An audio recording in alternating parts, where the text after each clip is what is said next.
Assalamualaikum warahmatullahi wabarakatuh. Nama saya Riaswinanda Putri Kusno Aprilia, NPM 190.057, Aplikasi Manajemen Terpadu Kelas A.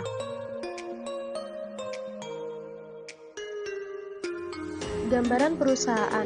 PT Bulan Sabit merupakan perusahaan yang bergerak di bidang industri makanan dan minuman F&B yang melakukan ekspansi bisnis ke 3 pulau di Indonesia, yaitu Sumatera, Kalimantan, dan Sulawesi.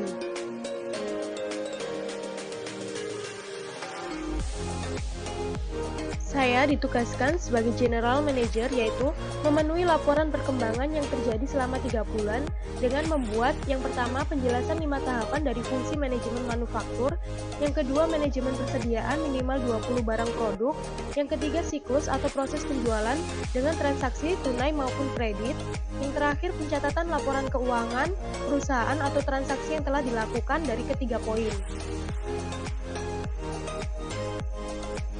Tahapan fungsi manajemen manufaktur ini ada 5.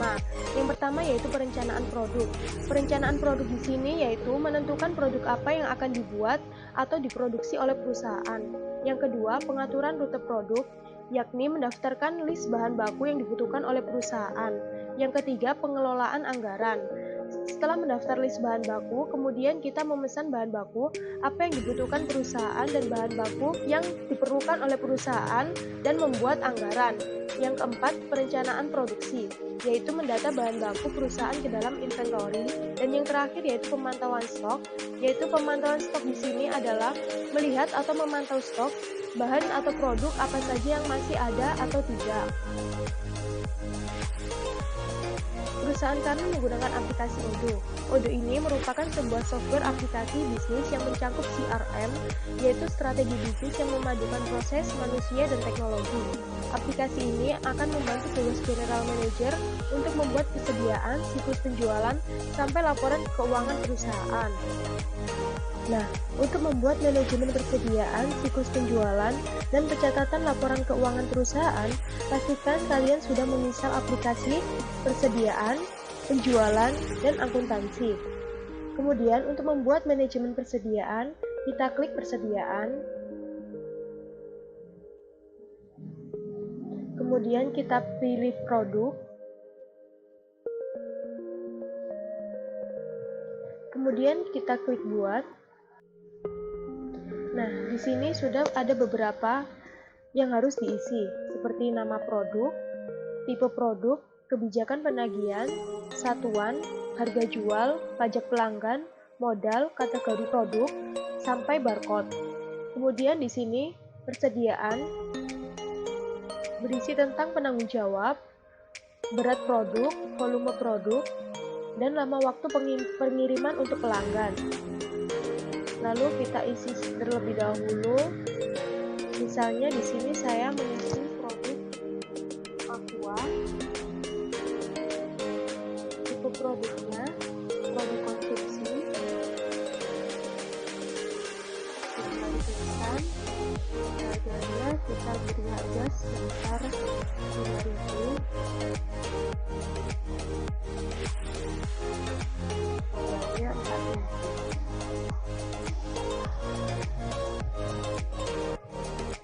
Referensi internal barcode-nya kita tulis ASI 001.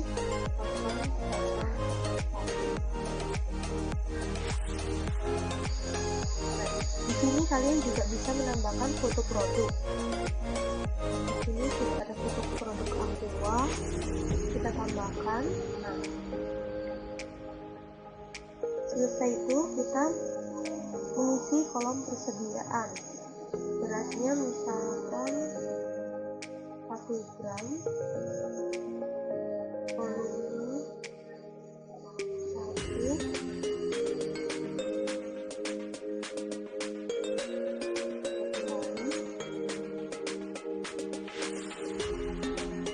setelah mengisi semua ini, kita klik simpan. Setelah terlihat tampilan seperti ini, kita coba mengecek di kolom produk kembali. Nah, ini merupakan produk yang sudah masuk dalam inventory. Kemudian kita akan membuat produk yang selanjutnya. Langkahnya sama saja seperti yang ini. Kemudian produk yang kedua.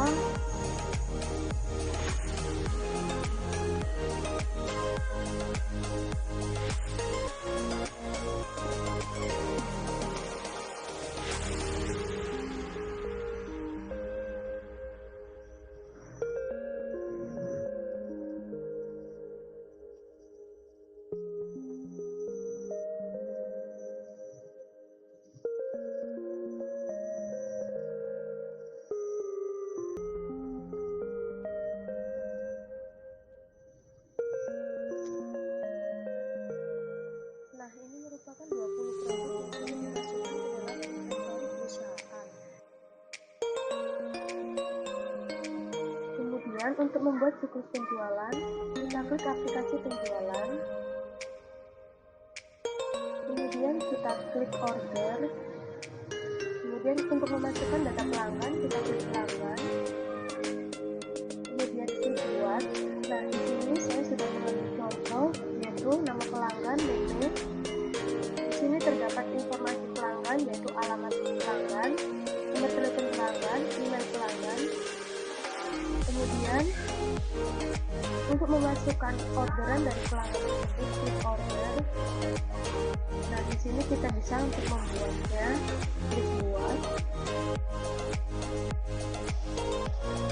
Nah, di sini akan muncul tampilan seperti ini. Kita isi nama pelanggan yang sudah terdaftar, yaitu PT Madis Kontra. Nah, di sini akan langsung terdaftar alamat serta alamat faktur dan alamat pengiriman. Untuk expiration-nya kita tulis tanggal 28 bulan 12. Kemudian kita cantumkan produk yang diinginkan.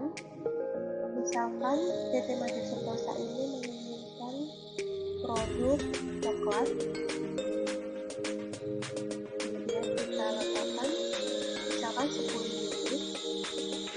Nah, di sini otomatis harga akan langsung dikalikan dengan harga satuan. Untuk menambahkannya lagi, kita bisa add ke produk, lalu kita langsung klik tambahkan, misalkan aqua,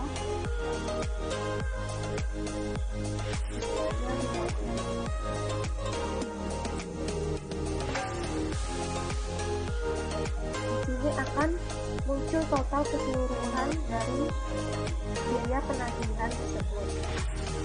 Kemudian kita bisa simpan.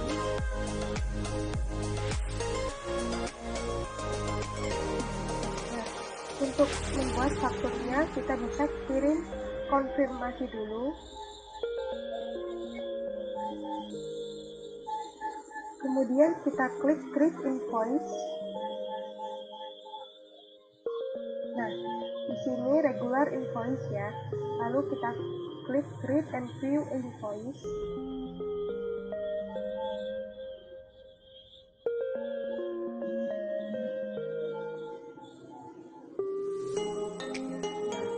Sudah ada faktur pelanggan tersebut. Kemudian kita konfirmasi.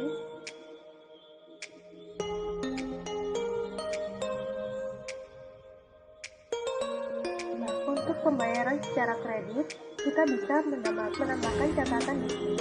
Tambahkan catatan kredit. Kita gunakan partial refund. Alasannya misalnya tidak ada uang cash.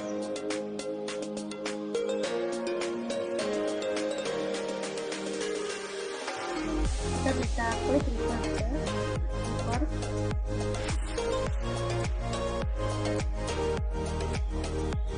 Nah, di sini faktur sudah terekam. Kemudian konfirmasi. Nah, di sini akan muncul seperti ini.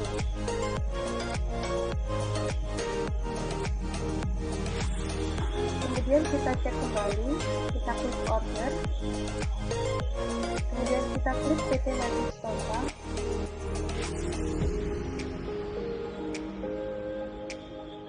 Kita klik fakturnya. Nah, di sini akan terlihat payment statusnya yaitu belum lunas atau kredit. Dan untuk memasukkan penjualan secara tunai, kita bisa klik order. Kemudian kita klik buat. Dan di sini kita memasukkan data-data pelanggan. Yang pertama kita bisa memasukkan data pelanggan yang sudah ada, yaitu misalkan Meme dengan expiration-nya tanggal 28 Desember.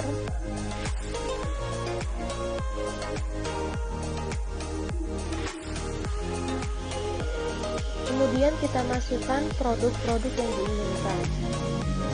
Misalkan si Meme ini memesan 10 unit produk Floridina. Kita masukkan 10 unit. Nah, di sini akan langsung masuk harga satuan per produk dan harga total per produk. Kemudian untuk menambahkan produk, kita bisa klik add a product. Kita masukkan kembali fruity dengan jumlah 50 unit. Setelah itu kita konfirmasi.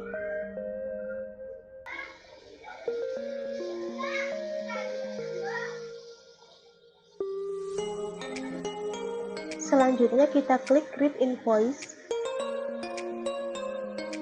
Kemudian klik create and view invoice. Setelah itu akan tampil faktur seperti ini.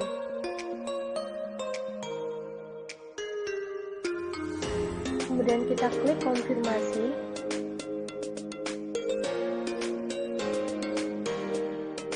Nah, untuk penjualan secara tunai, kita bisa langsung klik rekam pembayaran. Kemudian kita klik cash dan klik create payment.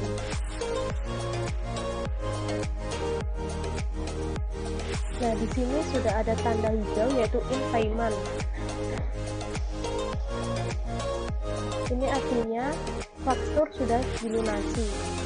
Nah, untuk mengetahui daftar penjualan secara tunai dan kredit, kita bisa memilih salah satu pelanggan. Kemudian kita klik.